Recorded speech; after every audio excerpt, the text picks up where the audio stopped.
I walked into my first incubator with nothing but a half-broken prototype, a co-founder I no longer fully trusted, and the kind of optimism that only exists before reality has had time to beat it out of you.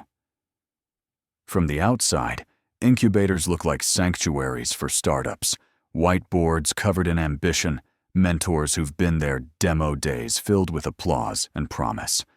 From the inside, they are pressure cookers, and that's the part no brochure ever tells you. Incubators don't create founders. They reveal them. They take whatever you already are and amplify it. Under time constraints, social comparison, and constant judgment, and whether that breaks you or sharpens you depends less on the program and more on your willingness to confront uncomfortable truths about yourself and your company. Most early-stage founders enter incubators thinking they'll receive answers. What they actually receive are mirrors. Suddenly, your assumptions are questioned daily. Your pitch is torn apart by people who don't care about your feelings, your market size, your pricing, your co-founder dynamics, your own role as CEO are all fair game. For some, this feels like support. For others, it feels like exposure. I've seen founders blossom in this environment, and others implode within weeks, not because their ideas were worse, but because they weren't ready to be seen clearly. Incubators accelerate learning, but acceleration cuts both ways. You either grow faster or fail faster, and both outcomes are considered success by the program, even if only one feels that way to you. The real value of an incubator is not the office space or the seed money. It's the compression of time. Lessons that would normally take 2 years of painful trial and error are shoved into a few intense months. You learn how little your original idea matters compared to your ability to adapt. You learn that mentors rarely agree, and that discernment is more valuable than advice. You learn that being surrounded by other struggling founders is both comforting and dangerous, because comparison can inspire you one day and paralyze you the next. Inside, an incubator momentum becomes currency, and everyone is acutely aware of who's moving and who's stuck. One of the hardest lessons I learned inside those walls was that incubators don't save bad businesses. They expose them faster. No amount of mentorship can compensate for a problem nobody cares about. No network can manufacture demand. I watched teams polish pitches instead of products chasing validation, instead of users mistaking applause on demo day for traction in the real world. Incubators reward clarity and progress, not effort, and that can be brutal for founders who equate working hard with moving forward. In that environment, excuses evaporate quickly. If you're not growing, pivoting, or learning visibly, the silence becomes deafening. But when incubators work, they work because of people, not programs. One honest mentor can save you months of delusion.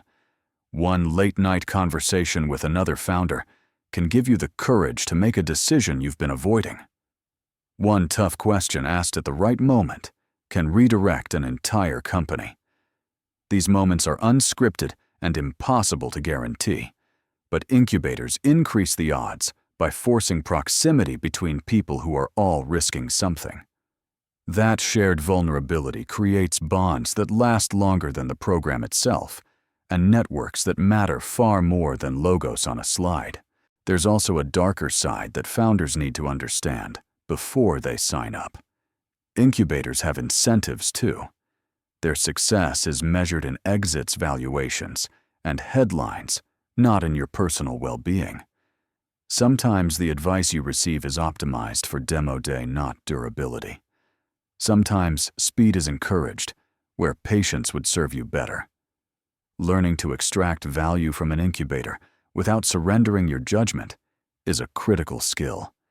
And many first-time founders don't realize this until they've already molded their company around external expectations that don't fit their reality.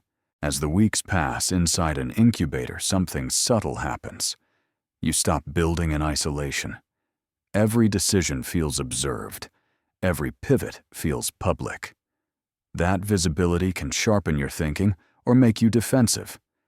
The founders who benefit most are the ones who learn to stay porous without losing their core, who listen deeply but decide independently, who use the structure without becoming dependent on it. Incubators are scaffolding, not foundations, and forgetting that is how startups collapse the moment the program ends and the safety net disappears.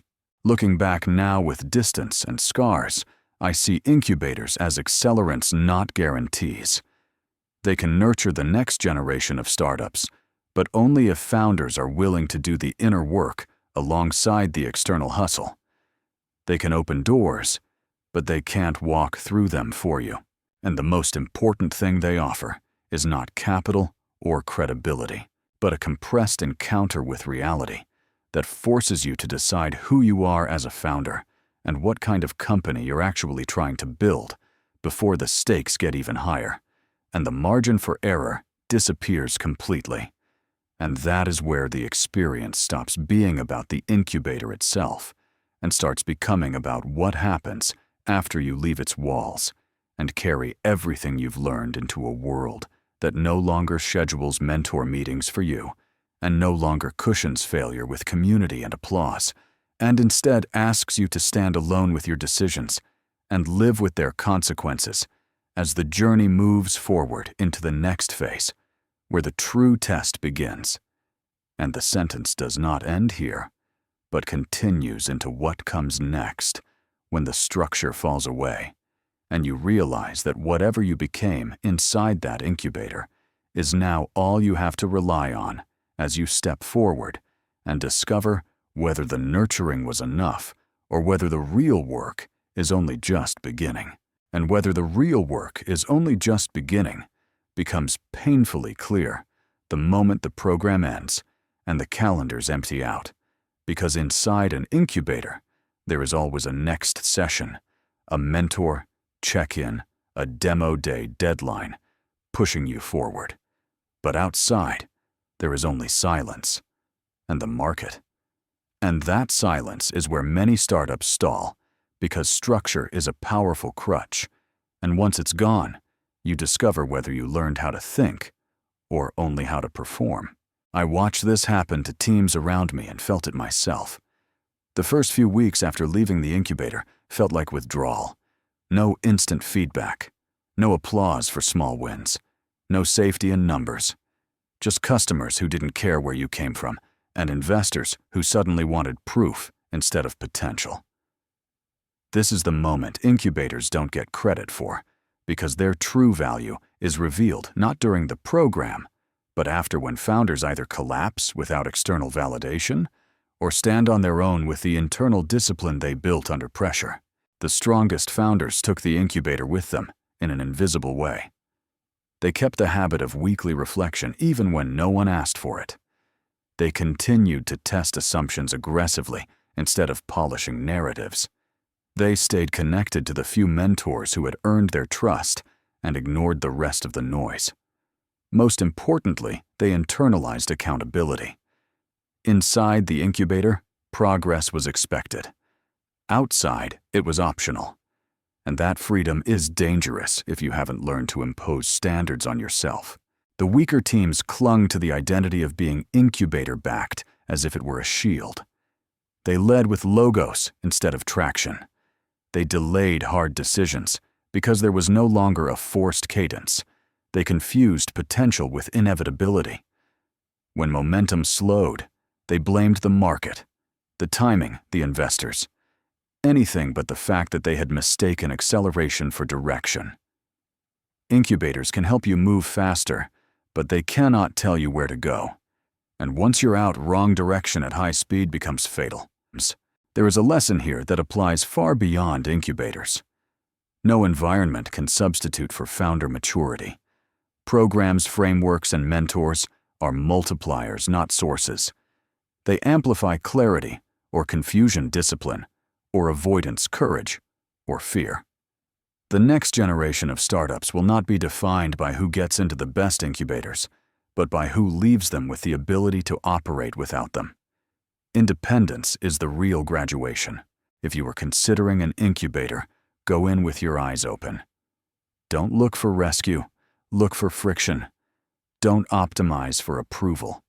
Optimize for truth.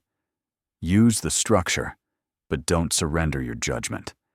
And remember that the goal is not to impress people who already believe in startups, but to build something that survives contact with reality when the cheering stops. If you've been through an incubator, leave a comment and share what stayed with you after it ended. And if you're preparing to enter one, subscribe and stay close. Because the real education begins the day the program ends, and you're left alone with your decisions, your doubts, and the company you're becoming responsible for. And that is where founders are truly made.